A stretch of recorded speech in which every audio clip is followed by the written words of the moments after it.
ये जानती और मानती है कि हमारी डबल इंजन की सरकार स्वतंत्र भारत के इतिहास में सबसे अच्छा काम कर रही है। दुनिया में मोदी जी जैसा नेता कोई दूसरा है क्या? देश में कोई मुख्यमंत्री योगी आदित्यनाथ जी जैसा दूसरा मुख्यमंत्री है क्या?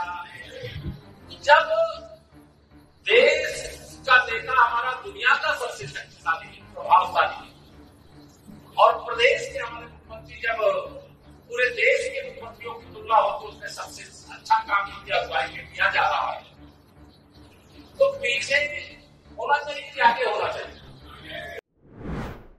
नमस्कार, मैं आश्रुति और आप देख रहे हैं नेक्स्ट 9 न्यूज। उत्तर प्रदेश में मौजूदा डिप्टी सीएम है केशव प्रसाद मौर्य, लेकिन केशव प्रसाद मौर्य के वो बयान कि संगठन सरकार से बड़ा होता है, ये भारतीय जनता पार्टी के लिए भारी पड़ते नजर आ सकते हैं।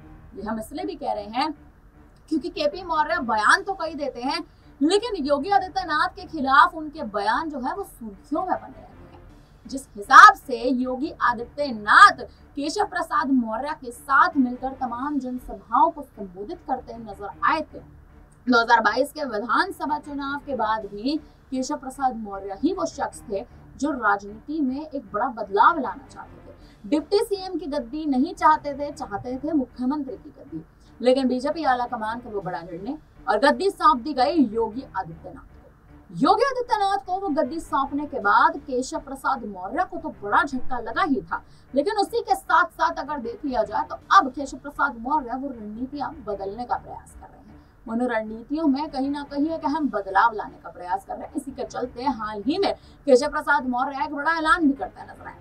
ये कहते नजर आए कि भारतीय जनता पार्टी के जो तमाम नेता हैं, जो तमाम चेहरे हैं, वो इस वक्त उपचुनाव के लिए बड़ी तैयारियां कर रहे हैं। यानी बीजेपी जो है वो इस बार उपचुनाव में साबित करके दिखाएगी कि जीत किसको कहते हैं, और भारतीय जनता पार्टी को जीतने से इस बार उत्तर प्रदेश में कोई नहीं रोक सकता।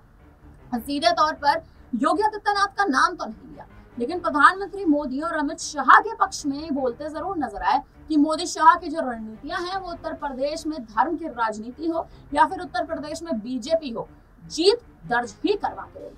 केशव प्रसाद मौर्य के बड़े बयान और योगी आदित्यनाथ के खिलाफ ये कहना कि संगठन सरकार से बड़ा होता है, ये कहीं ना कहीं तमाम उन मुद्दों को दर्शाता है जो मुद्दे राजनीति में और उत्तर प्रदेश की राजनीति में खासतौर पर बड़ा बदलाव ला सकते हैं। धर्म की राजनीति यूपी में चल रही है, लेकिन इसी धर्म की राजनीति को केशव प्रसाद मौर्य हो या कोई भी मुख्य चेहरा हो, उसको खत्म करने का तमाम बड़े प्रयासों में इस वक्त जुटे हुए। देखा जाए तो केशव प्रसाद मौर्य कहीं ना कहीं हम आने वाले समय में डिप्टी सीएम की गद्दी भी छोड़ सकते हैं, क्योंकि अखिलेश यादव ने जो उन्हें बड़ा प्रस्ताव दिया था कि 100 लाइए सरकार बनाइए, उस पर अभी तक कोई भी प्रतिक्रिया केपी मौर्य देते नहीं नजर आए थे। लेकिन तमाम बड़ी रणनीतियां, तमाम बड़ी प्रतिक्रियाएं राजनीति को बदल सकती हैं, और उत्तर प्रदेश में जो चुनाव होने वाले हैं, इस उपचुनाव को लेकर भारतीय जनता पार्टी भी जोरों शोरों से तैयारियों में जुट चुकी है। आपको क्या लगता है कि आखिर केशव प्रसाद मौर्य क्या दल बदलते नजर आएंगे? क्योंकि लगातार जो कयासों का दौर ये कह रहा है कि केपी मौर्य के संग अनुप्रिया और उनके संग ओपी राजभर और तमाम वो बड़े चेहरे जो भारतीय जनता पार्टी से, एनडीए से नाराज है, वो कहीं ना कहीं पार्टी का साथ छोड़ सकते हैं और अखिलेश की खेल में शामिल हो सकते हैं।